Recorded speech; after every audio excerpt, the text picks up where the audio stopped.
Negeri 1 Tanjung Pura yang sudah memberikan kesempatan kepada kami untuk mensosialisasikan tentang tindak pidana korupsi.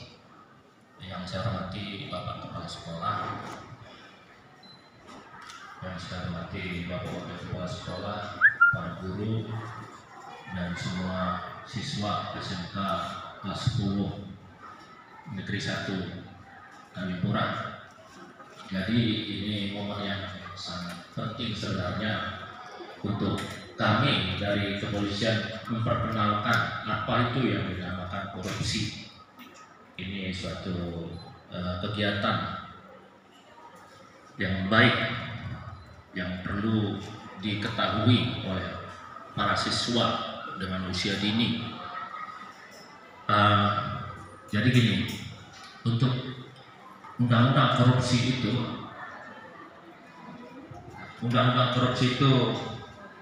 sekarang ini ada namanya Undang-Undang Nomor 20 Tahun 2021, Undang-Undang Nomor 20 Tahun 2021 tentang tindak pidana korupsi, sebagaimana yang sudah diubah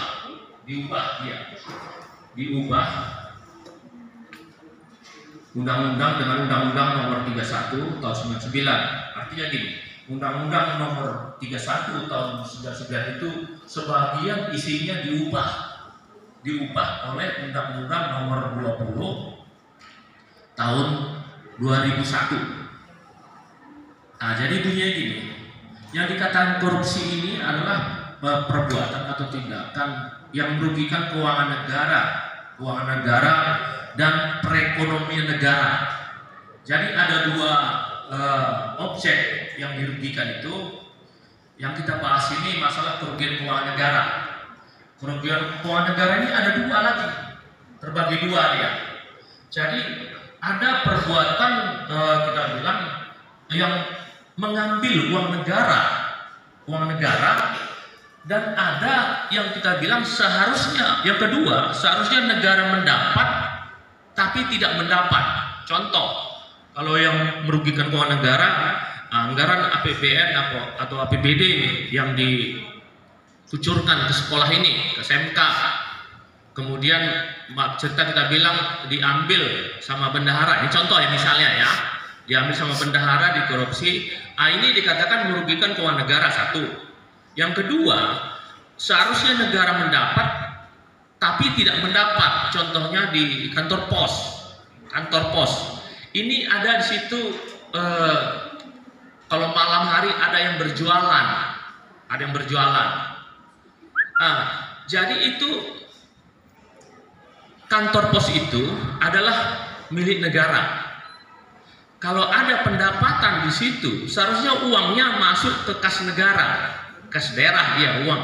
Jadi kalau yang berjualan itu dia membayar kepada orang kantor pos, uang itu harus disalurkan ke kas daerah. Nah, ketika uang ini, pendapatan ini nggak disetor, ini masuk ranah korupsi dia. Jadi ada dua target dia, dua sasaran yang dikatakan tentang kerugian keuangan negara. Dan saya pernah juga memeriksa saksi ahli dari Kementerian Keuangan Negara di Jakarta. Saya pernah bertanya, bagaimana Pak kalau misalnya si A mencuri satu unit mesin pengadaan bersumber dari keuangan negara. Misalnya di sini ada kita bilang alat mesin yang pengadaannya dari sumber keuangan negara, kemudian dicuri oleh si A. Apakah dia masuk kasus pencurian atau masuk ranah kasus korupsi? Karena yang dirugikan keuangan negara. Karena belanjanya itu pakai uang negara.